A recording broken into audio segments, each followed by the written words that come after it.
few baggages. Because me come with my baggage first. Of course. Like, so now we must say, have any starry looking at each other's eyes. For like me, this. if you, there are things you will do and they will trigger me. Kila mtu weke problems zake hapa kwa table. True story.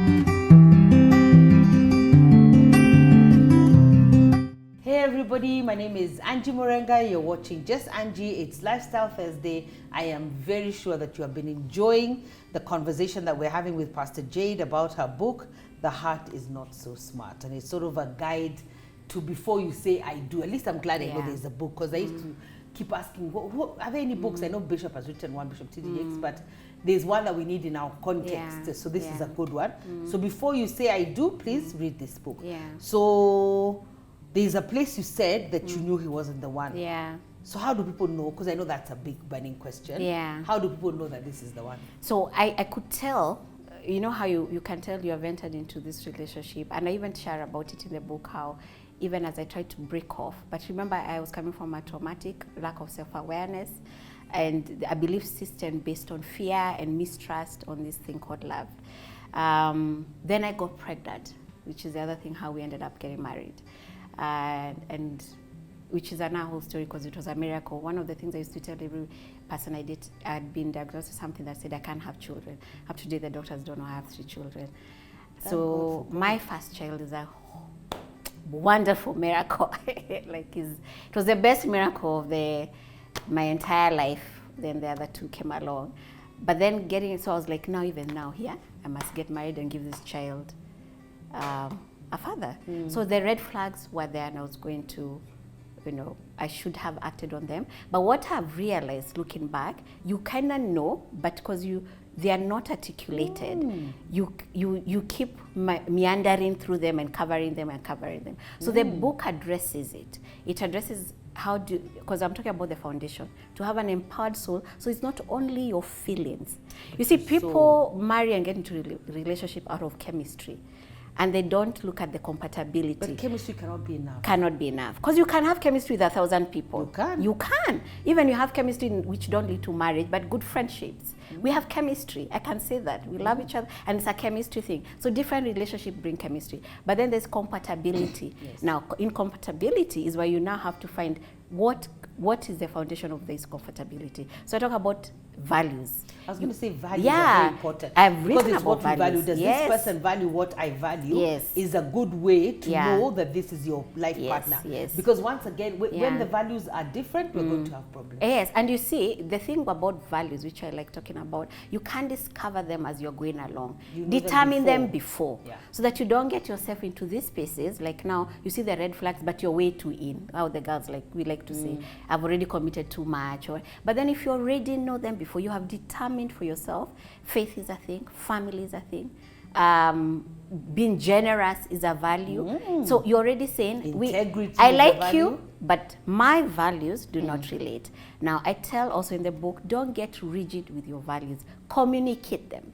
And speak about them. Because if you don't communicate, the other person would know. So you keep saying, we are on our values. So you go one date and you cross off for some. Some people are just good, but you have not communicated your values. So even to know about your red flags, then do you have community around you? One of the things when we were growing up, we were dating outside. What you want, everybody just applauds. But now allow people to speak into your life. Like your mom. And other people and sometimes if it's not your mom, I say there, find an elderly woman. I really do believe in it. Find someone who's beyond your peers. Because your peers are happy for you then, but there is wisdom in someone who has gone a few years ahead of you. I know it sounds old-fashioned, but the truth is, old-fashioned, it's also biblical. It is biblical. It's also biblical. The older women have to teach the younger women. That's true. That's true. So I talk about even those red flags as you're dating, and that's what I say in the books. Share them with someone. Is that even lying is a red flag, isn't it? Completely. Saying this is where I am and that's not where you are, that's a red flag. It's a red flags. Or you have a care thing happening in your life. People are sick in your life, and because I've encountered this. So the other thing I said is I'm a therapist. And one of the things I do as a counselor, as a therapist, I help people, young people, even older, in relationships. I don't do marriage counseling. I find I don't want to do couples. I try to if it has to be, but I like individual conversation, because I need you to first be as a single person, to be whole as you join with someone else. So I like us to become aware, who are you as a single person? Because if you're not whole as a single person, you're doomed to take drama to the other person. I've been speaking to a few young people, and I've been saying, I think we're very damaged. Yes. I think because of society. Yes. There's a way maybe our society was that damaged us differently, maybe by not telling us the whole truth. But now I feel that there's actual brokenness. There are a lot of broken relationships, a lot of broken marriages, broken homes. Yeah. So even broken systems, broken education systems. So I think we've got a lot of broken people. Yeah. And I really advise young people to do therapy. It is. It actually, do your own individual therapy. Do it. Get your healing so that you come here as a whole person. Yeah. And this thing, I don't know which movie, that movie should be banned, that said, that you complete me. No one is completing anyone else. Jesus Christ is the one who can complete you. Nobody else can complete you. Because that's an excuse that it's that you come in limping, so now you're the one who completes me. No, everyone should come in whole, and from this wholeness we build something. Yeah. And I wanted to say, even as we say wholeness, because people think wholeness means perfection. We are not talking about perfection. We are talking about being self-aware. Because when you're self-aware, you're able to communicate from a place of total acceptance, total love, total kindness to self, which means you'll be gracious with the other person. You'll be patient with the other person because you expect them to be the same with you. But then you bring, I know even now, well, I'm not dating, but if I did, I come with a few baggages. What's me come with my baggage first? Of course. So now we must say, cannot have any starry looking at each other's eyes for like me, this. if you... there are things you will do and they'll trigger me. True story. It's almost a SWOT analysis. I'm not joking. These are my strengths, these are my weaknesses. I need you to know me first.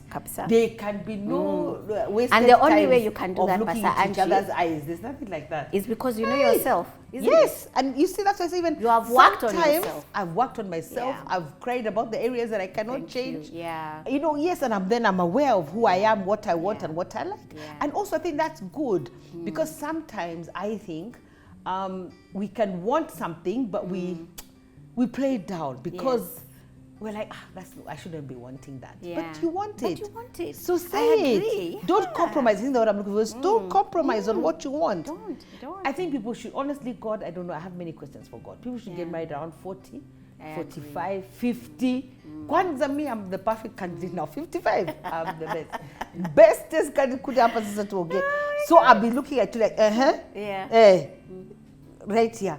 Weaknesses, what are your issues? Those are the things. I want to come from that point of view. I don't want to come from this face where we paint each other.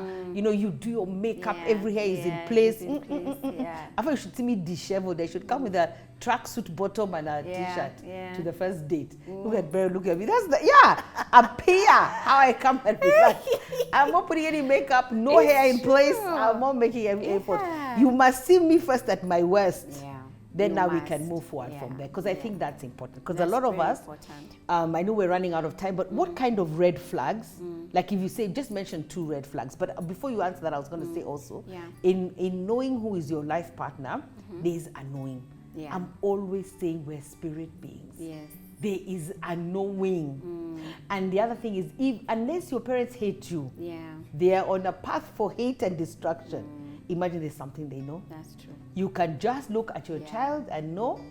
That's very true. That's very true. For real, the heart is not so smart. This title is very apt. I hope you've enjoyed listening to the conversations I have, and I'm learning, and I love being inspired and reminded of truths and things that we need to do. So I really hope you've really enjoyed the series so far, and next week we'll come back and do the 5th and final part. Please find the book and read it and get ready and do your work. God bless you.